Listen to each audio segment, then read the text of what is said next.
अस्सलाम वालेकुम नाजरीन, मैं हूं आपका होस्ट मुमताज़ अली मलिक। मैं आज आपसे इंतहाई अहम दो टॉपिक्स पे बात करूंगा।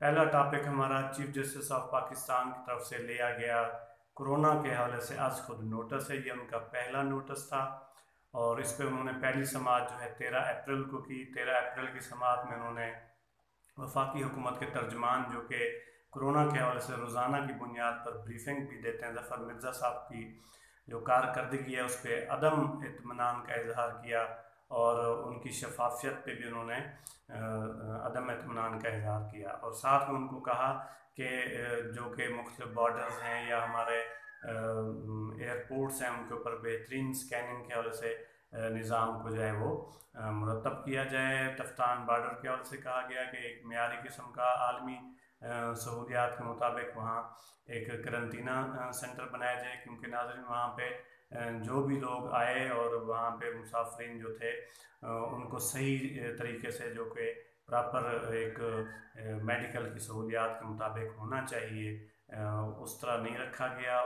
10-15 दिन वहाँ रखा गया। वहाँ से फिर उनको एक ही गाड़ियों में 25-25 30-30 घंटे का सफ़र करा के अपने सूबे में भेजा गया। सूबे में भी उनके जो मिक्सअप का ख्याल नहीं किया गया, मनफी और मस्बत दोनों को इकट्ठा रखा गया। वहाँ से फिर अपने अपने अजला को भेजा गया और इससे ये हुआ कि बहुत सारे ऐसे बच्चे थे, ख़वातीन थे, मर्द जो कि मनफी थे, जिनके नेगेटिव रिज़ल्ट थे, उनको इस तरह की गैर मियारी करंतना सेंटर्स में और सहूलियात ना होने की जगहों पर रख के मिक्सअप करके मनफी और मस्बत उसका ख्याल ना रखते हुए उनको जो मनफी रिपोर्ट्स वाले थे उनको भी मस्बत पॉजिटिव किया गया और ये एक बहुत बड़े जुर्म का इर्तिकाब किया गया।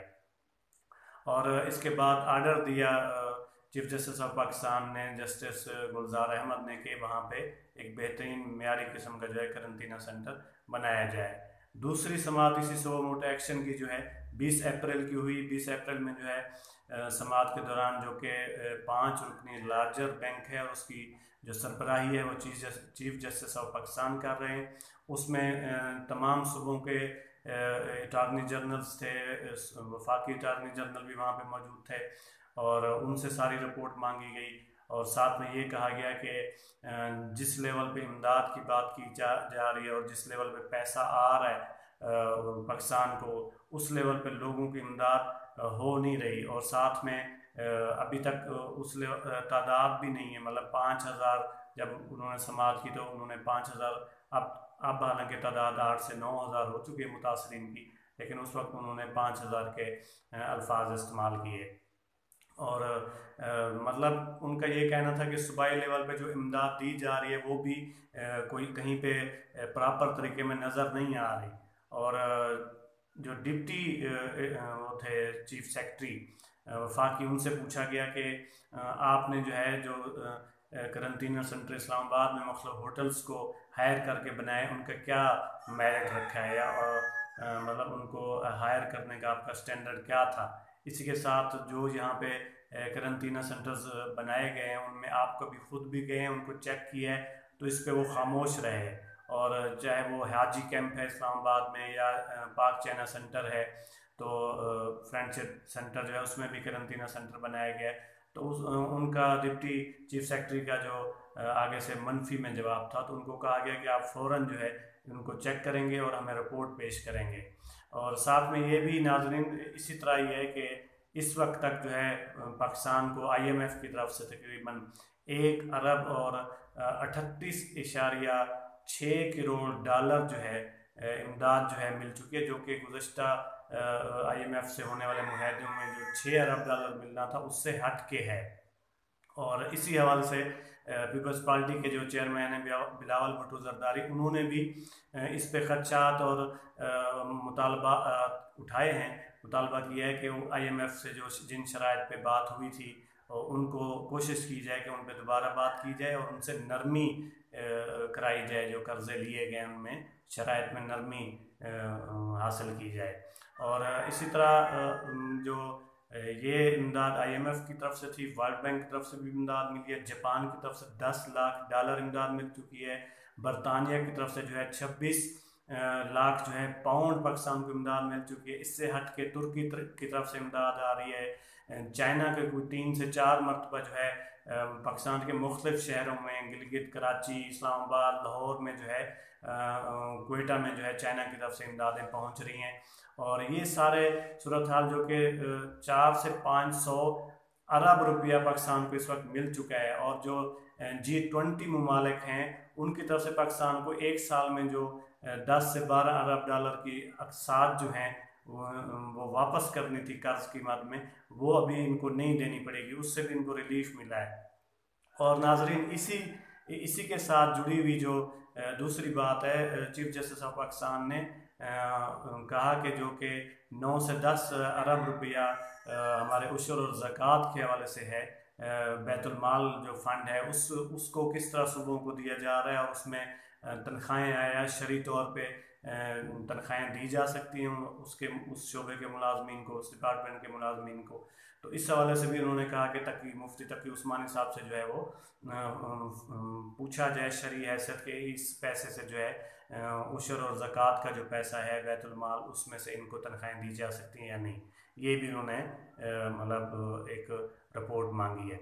और इसी के साथ जुड़ी हुई जो अहम बात है नाज़रीन वो ये है कि आलमी सतह पे आप देख रहे हैं कि तेल की कीमतें तारीख में पहली दफ़ा जो है स्पेशली अमेरिकन जो ख़ाम तेल है उसकी माइनस में चली गई हैं, और 20 से 19 बैरल फ़ी डॉलर जो है वो तेल जो है वो नीचे कीमतों के हवाले से चला गया है। तो इससे अमेरिका की इकॉनमी में भी बड़ा फ़र्क पड़ा है, उससे डॉलर भी नीचे आया। आपने देखा होगा कि 6 से 7 दिनों के अंदर 7 से 8 रुपए जो है डॉलर वो नीचे आया है, जो 167 रुपीज़ पर डॉलर जो है चल रहा था, अभी वो 160 पे आया है। तो इसी के साथ जो है अमेरिका के अंदर या दीगर जो पैदावार करने वाले ममालिक हैं जो कि तेल पैदा करते हैं, उनके यहाँ ज़ख़ीरा करने की जो जगह है वो कैपेसिटी ख़त्म हो चुकी है। और क्योंकि दरामदाद भी उसी तरह हो रही हैं, साथ में जो है उन्होंने अगले जून के मुआहदे, मई और जून के मुआहदे भी करने,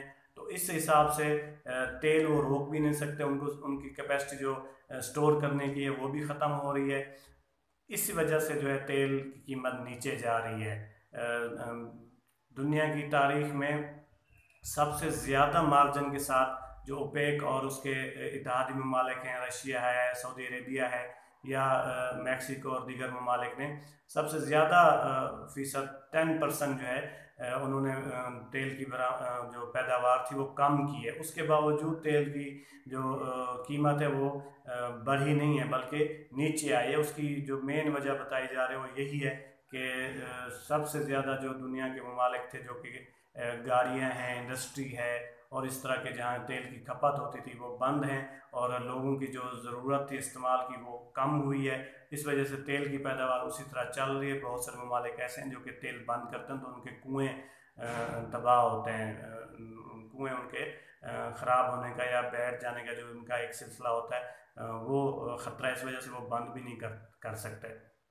तो बहुत सारे ममालिक ऐसे हैं जैसे इराक है, इक्वाडोर है और नाइजीरिया है, ये इसी इनकी ज़्यादा से ज़्यादा जो बजट में जो ये पैसा रखते हैं वो तेल की पैदावार के हवाले से रखते हैं। तो अगर तेल की कीमतें इसी तरह नीचे जिस तरह जा रही हैं तो इनका जो बजट है वो बहुत ज़्यादा 50 से 80-85% जो है ये खसारे में जा सकता है।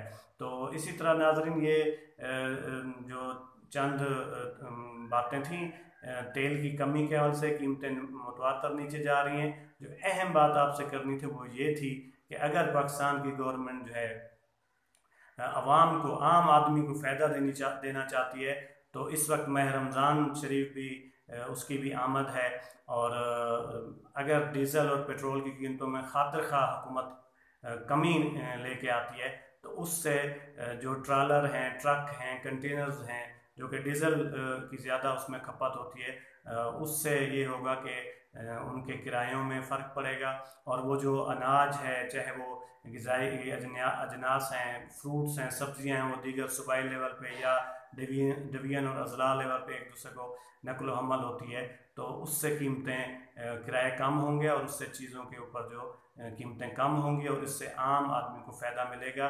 20 से 30% जो है डीज़ल के ऊपर स्पेशली जो है अगर किराया कम कर दिया जाता है और कीमतें कम कर दी जाती हैं तो इससे आम आदमी को इसका बहुत ज़्यादा फ़ायदा होगा। तो नाजरीन, इसी के साथ जो है आप हमारे चैनल को जो अभी तक सब्सक्राइब नहीं किया तो सब्सक्राइब भी करें, बेल का आइकन भी दबाएं ताकि आपको इस तरह की बेहतरीन और मालूमाती वीडियोज़ जो है वो मिलती रहें। बहुत शुक्रिया।